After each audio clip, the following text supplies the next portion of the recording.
दोस्तों स्टडी 91 की YouTube channel में आप सभी का बहुत बहुत स्वागत है। और आज दोस्तों डेली करंट अफेयर सीरीज में हम लोग कवर करने जा रहे हैं 4 नवंबर के मोस्ट इंपॉर्टेंट करंट अफेयर के प्रश्नों को। जी हां दोस्तों, यहां पर याद रखें डेली करंट अफेयर के साथ साथ weekly current affair, monthly current affair और टॉपिक वाइज करंट अफेयर भी आपको दिया जाता है। तो चलिए देखते हैं कि आज हमारे लिए कौन कौन से प्रश्न खास हैं। अच्छा, जिन लोगों को पीडीएफ की जरूरत पड़ेगी या टेस्ट देने की जरूरत होगी वो भी हमारी वेबसाइट से एप्लीकेशन के थ्रू अपनी तैयारी कर सकते हैं, पीडीएफ डाउनलोड कर सकते हैं और साथ ही साथ आप टेस्ट भी दे सकते हैं। ठीक है, तो चलिए देखते हैं कि आज हमारे लिए खास प्रश्न कौन से। पहला लिख रहा है कि मालाबार 2020 अभ्यास से संबंधित निम्न कथनों की पुष्टि कीजिए। देखिए डिफेंस रिलेटेड एक क्वेश्चन है। मालाबार अभ्यास के बारे में आप सभी जानते होंगे, मालाबार देश है। ठीक है, तो मालाबार अभ्यास का इस बार कौन सा चरण होने जा रहा है, तो याद रखेगा ये बड़ा इंपॉर्टेंट है दोस्तों। कभी कभी परीक्षा में आता है कि कौन सा वाला चरण है। तो मालाबार का यह 24वां संस्करण का आयोजन किया जा रहा है और पहले चरण का आयोजन जो है वो 3 से 6 नवंबर के मध्य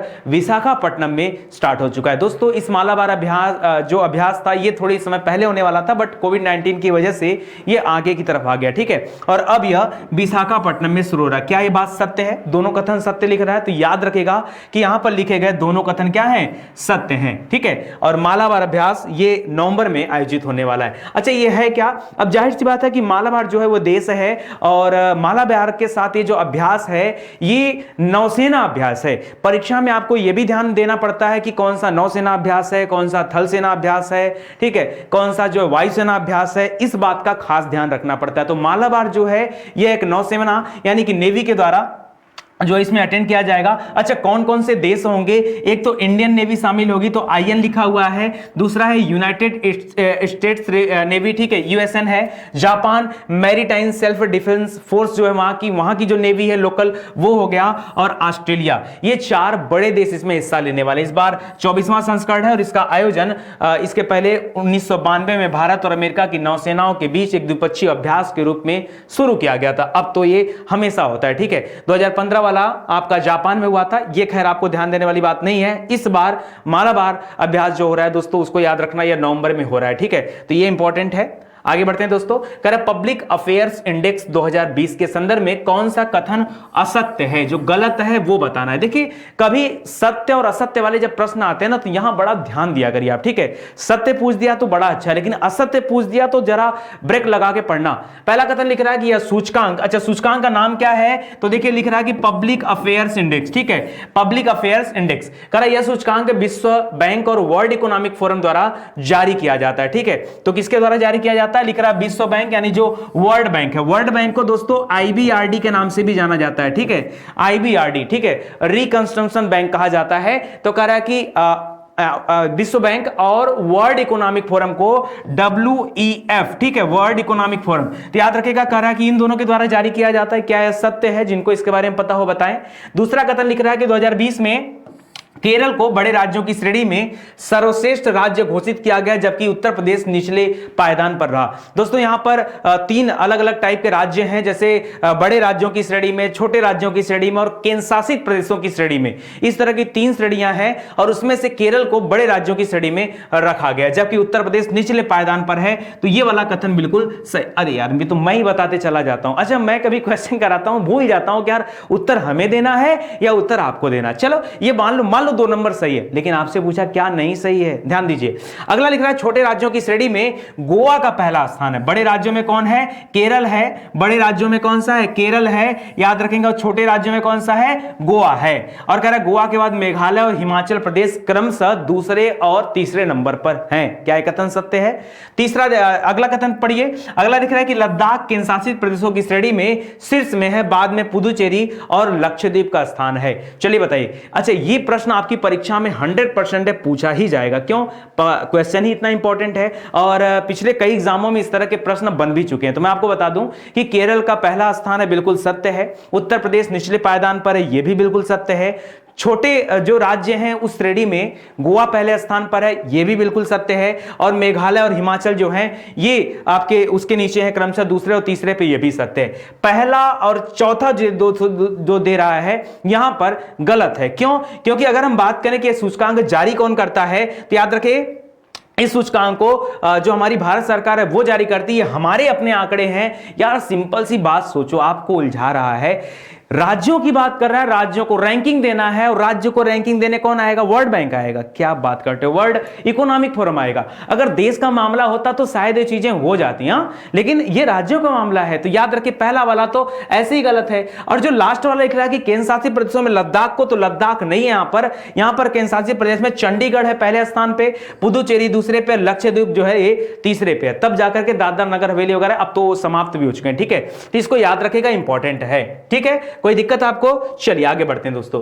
किस आईआईटी संस्थान ने पर्यावरण डिटर्जेंट प्रदूषक, अच्छा ये पर्यावरण डिटर्जेंट प्रदूषक क्या है सर? वही वाले प्रदूषक, यहां जो नाम दे रहा है सर डिटर्जेंट, ये जो साबुन वगैरह में होता है वही वाला डिटर्जेंट है। हाँ वही वाला डिटर्जेंट, आप सही सोच रहे हो यार, शैंपू में, साबुन में, ठीक है, हैंड वॉश वगैरह हो गया। कह रहा पर्यावरण डिटर्जेंट प्रदूषक का पता लगाने के लिए एक विशिष्ट बैक्टीरिया बायो सेंसर विकसित किया है। ठीक है, इसको किसने विकसित किया? इस तरह का बायो सेंसर किसने विकसित किया है जो इस तरह के बैक्टीरिया का पता लगाएगा? तो दोस्तों अब जो है साइंस बहुत आगे जा रहा है, और ऐसे में हमारी जो आईआईटी है उसका एक विशेष योगदान देखने को मिल रहा है। आपने देखा होगा कि कोविड-19 जब आया, कोरोना वायरस, तो उसके लिए कितने आईआईटी ने मिलकर के कितने सारे ऐसे प्रोडक्ट बनाए जो मतलब पूरे दुनिया में एकदम एंटीक था। कोई 300 रुपया में जांच बना रहा है, कोई 500 रुपया में बना रहा है, कोई 100 रुपए का बना दिया, कोई मिनिमम समय पहले 24 घंटा, फिर 10 घंटा, फिर 5 घंटा, फिर 3 घंटा, फिर 2 घंटा,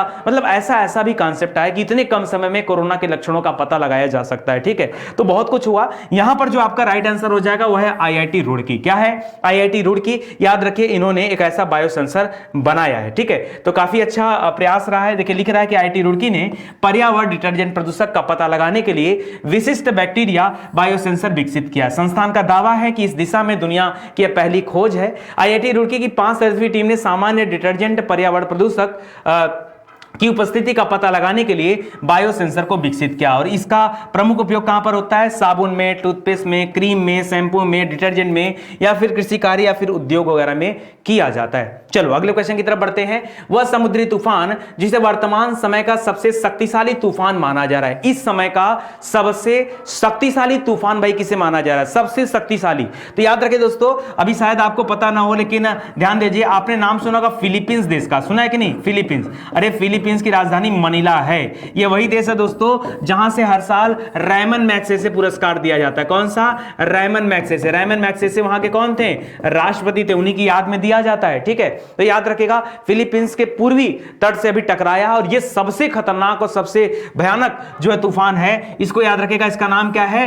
टाइफून गोनी। क्या नाम है? टाइफून गोनी। ठीक है, ये इंपॉर्टेंट है आपके लिए, तो इसको याद रखिएगा। बहुत ज्यादा कुछ यहां पर नहीं है, सिंपली किस देश में आया है, कौन सा देश इससे प्रभावित हुआ, यही सारे तथ्य आपको याद रखने हैं। करा हाल ही में किस राज्य ने आरोग्य वन की शुरुआत किया है? किसकी? आरोग्य वन की शुरुआत किसने किया? ठीक है, तो मोदी जी यहां पर खड़े हैं, और ये किस राज्य के मुख्यमंत्री रहे? गुजरात के। तो याद रखिएगा दोस्तों, आरोग्य वन की शुरुआत कहां पर हुई है? गुजरात में हुआ। कौन सा वन? आरोग्य वन। अब आरोग्य जो शब्द है कहीं ना कहीं चिकित्सा से संबंधित है, तो तथ्य आपको समझ में आ गया। तो लिख रहा है यहां पर कि प्रधानमंत्री नरेंद्र मोदी ने गुजरात के नर्मदा जिले में आरोग्य वन का उद्घाटन किया। इसके अलावा पीएम ने आरोग्य कुटीर, एकता मॉल और चिल्ड्रन न्यूट्रिशन पार्क का भी उद्घाटन किया है। तो यह भी इंपॉर्टेंट है। ठीक है, ये तीनों भी इंपॉर्टेंट है। अभी कुछ दिन पहले भी दोस्तों 3 अलग अलग चीजों का उद्घाटन हुआ था, जिसमें हम लोगों ने सी प्लेन की बात किया था। ठीक है, तो भी एक नया था, इंपॉर्टेंट है। और एक रोपवे का सुना होगा कि मंदिर के लिए सबसे बड़ा रोपवे का निर्माण किया गया, वो भी आपके गुजरात में था।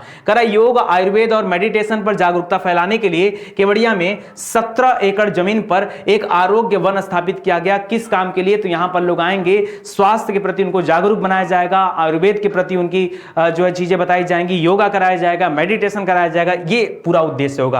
आरोग्य वन में कमल का तालाब, अल्बा उद्यान, सुगंध उद्यान, योग और मेडिटेशन उद्यान, इंडोर प्लांट सेक्शन, और ये सारी चीजें होंगी। मतलब मजा ही आ जाने वाला है। अभी क्या करें, हमारे यहां से तो बहुत दूर है और ऐसे में कुछ हो नहीं पाता है। ठीक है, आचार्य देवव्रत वहां के राज्यपाल हैं, विजय रूपानी वहां के मुख्यमंत्री हैं। तो चीजों को आप याद रखेगा। चलिए जल्दी से एप्लीकेशन को इंस्टॉल कर लीजिए, क्योंकि यहां पर बहुत खास चीजें मिलने वाली हैं। केरल सरकार के सर्वोच्च साहित्यिक सम्मान एजुथचन पुरस्कार के लिए किसे चुना गया? देखिए, ये केरल का सर्वोच्च सम्मान है। अभी आपने केरल के बारे में एक चीज और पढ़ा होगा कि कृषि कार्यों के लिए जो सम्मान होता है उसके लिए जो है एक बेस प्राइस इन्होंने तय किया, जो कि आधार मूल्य तय किया। आधार मूल्य तय करने वाला केरल जो है पहला राज्य बना है देश में। तो ये बड़ा अच्छा न्यूज था और ये आज भी बहुत अच्छा काम है। केरल का सर्वोच्च साहित्यिक सम्मान है जो किसे दिया गया है, तो इस सम्मान का नाम है एजुथचन पुरस्कार। और ये किसे दिया गया, देखिए पाल डोनाल्ड, नेल्सन मंडेला, ड्रकेना जान और पाल जाचेरिया। तो क्या नाम है, याद रखिएगा, पाल जाचेरिया। ठीक है,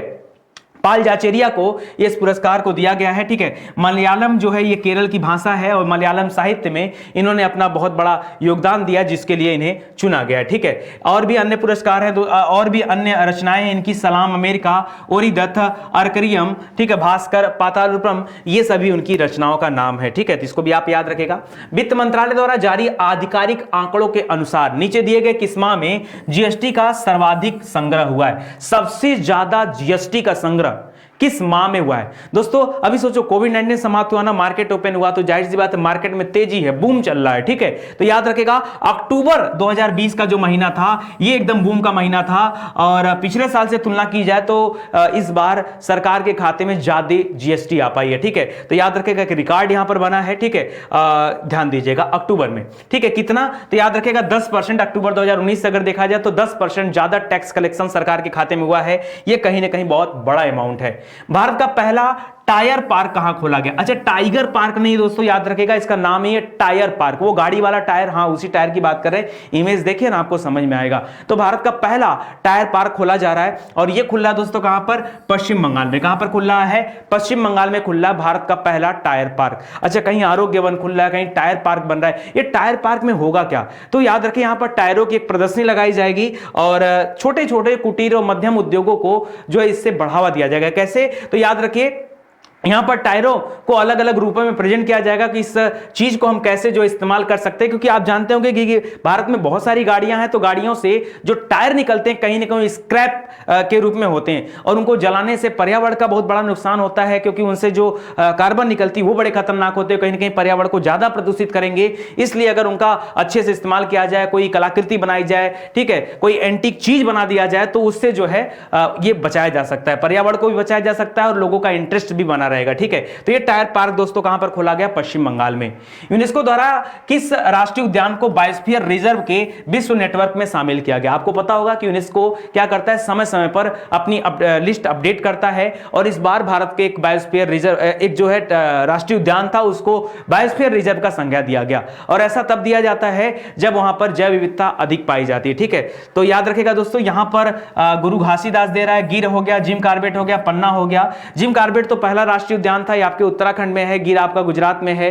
ठीक है, घासीदास छत्तीसगढ़ हो गया और पन्ना यहां पर राइट आंसर हो जाएगा। याद रखेगा पन्ना में, पन्ना हीरा के लिए जाना जाता है। किसके लिए, ये मध्य प्रदेश में पड़ता है दोस्तों, याद रखेगा एमपी में, मध्य प्रदेश में पन्ना, पन्ना हीरा के लिए जाना जाता है। ठीक है, और पन्ना राष्ट्रीय उद्यान को बायोस्फीयर रिजर्व में शामिल किया गया। ठीक है, तो ये प्रश्न भी काफी इंपॉर्टेंट है।